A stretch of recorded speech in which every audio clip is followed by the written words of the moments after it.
लाडक्या बहीण योजनेचा 14,000 एवढ्या पुरुषांनी फॉर्म भरलेत कसे? कोणीकडे कॉन्ट्रॅक्ट आहे फॉर्म भरायचा त्याची इन्क्वायरी केली पाहिजे। दोषी पाया गया है उसके ऊपर कड़ी से कड़ी सजा उनको मिलेगा।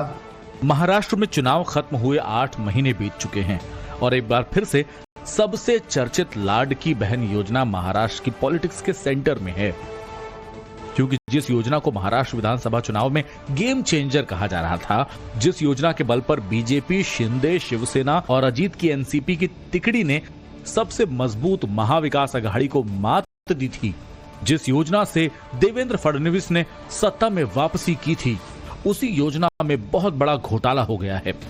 बताया जा रहा है कि जो योजना महिलाओं के लिए शुरू की गई थी, उसमें करीब 14,298 पुरुषों ने फर्जी दस्तावेजों के सहारे योजना का लाभ ले लिया, जिससे महाराष्ट्र के सरकारी खजाने से लगभग 21 करोड़ 44 लाख रुपए का नुकसान हुआ। महाराष्ट्र में लाडकी बहन योजना में बहनों के हक पर डाका पड़ गया। मराठी महिलाओं के लिए शुरू की गई सबसे महत्वाकांक्षी योजना में 8 महीने तक चोरी होती रही। महाराष्ट्र सरकार को करोड़ों का चूना लगा दिया गया। अब जब सरकार की रिपोर्ट में इस घोटाले का खुलासा हुआ तो सियासी बवाल मच गया। एनसीपी सांसद सुप्रिया सुले ने सिस्टम और सरकार पर सवाल उठाते हुए पूरे मामले की ईडी और सीबीआई से जांच कराने की मांग की। उन्होंने सवाल उठाया कि लाडली बहन योजना में इतने पुरुषों ने फॉर्म भरे कैसे? योजना की लिस्ट किसने तैयार की, इसकी जांच होनी चाहिए। सॉफ्टवेयर किस कंपनी का है, इसकी भी जांच होनी चाहिए। लाडक्या बहीण योजनेचा 14,000 एवढ्या पुरुषांनी फॉर्म भरलेत कसे? कोणीकडे कॉन्ट्रॅक्ट आहे फॉर्म भरायचा त्याची इन्क्वायरी केली पाहिजे आणि ईडी आणि सीबीआय त्यांच्या मागे लागली पाहिजे। एरवी छोट्या छोट्या गोष्टींना ईडी आणि सीबीआय लावतात लोकांच्या मागे, विरोधी पक्षाच्या मागे। इथे तर एवढा मोठा भ्रष्टाचार है, मग भ्रष्टाचार असाच जाणार। महाराष्ट्र में इतना बड़ा घोटाला हो गया, सरकार की इमेज को भी डेंट लगा, लेकिन विपक्ष इस मुद्दे पर माइलेज नहीं ले पाया, क्योंकि इस पूरे घोटाले का खुलासा खुद महाराष्ट्र की महिला एवं बाल विकास मंत्री अदिति तटकरे ने किया। उन्होंने खुलासा तब किया जब इस घोटाले की जांच शुरू कर दी गई। उन्होंने सोशल मीडिया पर जानकारी देते हुए बताया कि उनके विभाग ने योजना के पात्र आवेदनों की पहचान के लिए सभी विभागों से जानकारी मांगी थी, जिसमें जानकारी मिली कि 26,34,000 लाभार्थी अपात्र हैं और ये सभी अपात्र लाभार्थी लाडकी बहन योजना का लाभ ले रहे हैं। कुछ लाभार्थी तो एक से अधिक योजनाओं का लाभ ले रहे थे। जांच में कुछ परिवारों में 2 से ज्यादा लाभार्थी भी मिले। सबसे चौंकाने वाला खुलासा हुआ कि इस योजना में पुरुषों ने भी आवेदन किया। फर्जी डॉक्यूमेंट्स के जरिए पुरुषों ने खुद को महिला बता रखा है और रजिस्ट्रेशन करवाने के बाद हर महीने आर्थिक लाभ उठा रहे हैं। इसी के बाद जून में ही 26,34,000 आवेदकों का पैसा रोक दिया गया। अब जिला कलेक्टरों को रद्द किए आवेदनों की जांच करने को कहा गया है, जिसके बाद जो लोग सही हैं उन्हें दोबारा योजना का लाभ दिया जाएगा। योजना के ऑडिट के बाद सरकार एक्शन के लिए भी तैयार हो चुकी है, लेकिन उसके बाद भी सवाल है कि जब योजना में पात्रता मापदंड इतने सख्त हैं, लाभार्थी को एक पूरे आवेदन प्रक्रिया से गुजरना होता है, तो गलती कहां पर हुई? योजना के तहत 21 से 65 साल की महाराष्ट्र की महिलाएं ही पात्र हैं। परिवार की वार्षिक आय 2.5 लाख रुपए से ज्यादा नहीं होनी चाहिए। लाभार्थी या परिवार का कोई सदस्य इनकम टैक्स ना देता हो। लाभार्थी या परिवार का कोई सदस्य सरकारी नौकरी में ना हो। 5 एकड़ से अधिक कृषि भूमि नहीं होनी चाहिए। सरकारी योजना से 1,000 रुपए से ज्यादा का लाभ ना मिलता हो। आवेदक के पास आधार कार्ड, आयु प्रमाण पत्र, पैन कार्ड, आय प्रमाण पत्र, निवास प्रमाण पत्र होना चाहिए। आधिकारिक वेबसाइट या संबंधित सरकारी कार्यालयों से आवेदन पत्र प्राप्त करना होता है। आवेदन पत्र में सभी जानकारी दस्तावेजों के साथ भरनी होती है। भरे हुए आवेदन पत्र को संबंधित कार्यालयों में जमा करना होता है। आवेदन पत्र और दस्तावेजों का सत्यापन किया जाता है। पात्र पाए जाने पर ही 1,500 रुपए की वित्तीय सहायता मिलती है। जबकि ये योजना महाराष्ट्र में मध्य प्रदेश की तर्ज पर आर्थिक रूप से कमजोर महिलाओं के लिए शुरू की गई थी। महाराष्ट्र में इस योजना को मुख्यमंत्री माझी लाडकी बहन योजना के नाम से जाना जाता है। इसके तहत पात्र महिला लाभार्थी को हर महीने 1,500 रुपए दिए जाते हैं। इस योजना के तहत 2 करोड़ 25 लाख महिलाओं को फायदा हो रहा है। योजना की शुरुआत जुलाई 2024 में हुई थी और अब तक 12 किस्तें दी जा चुकी हैं।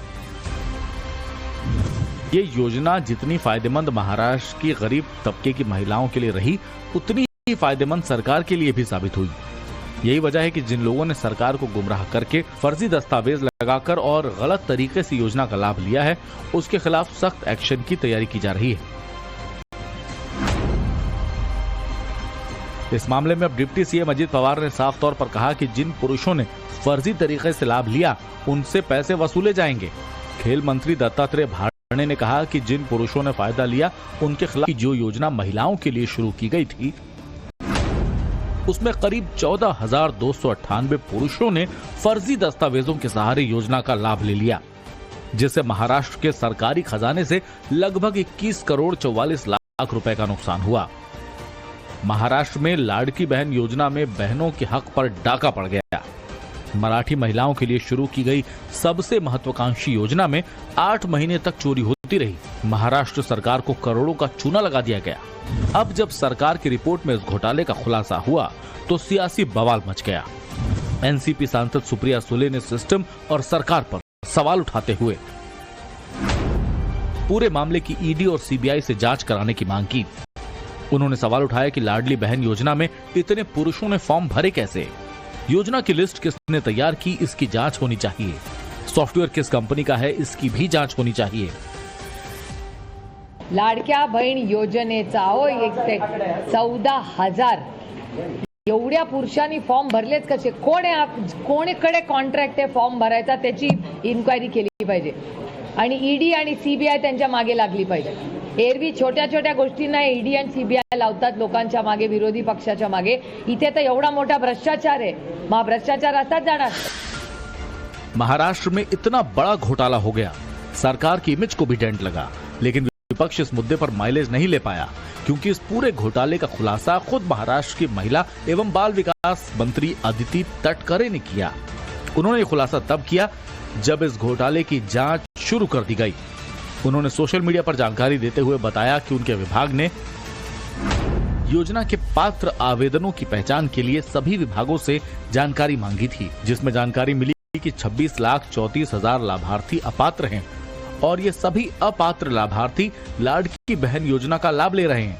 कुछ लाभार्थी तो एक से अधिक योजनाओं का लाभ ले रहे थे। जांच में कुछ परिवारों में 2 से ज्यादा लाभार्थी भी मिले।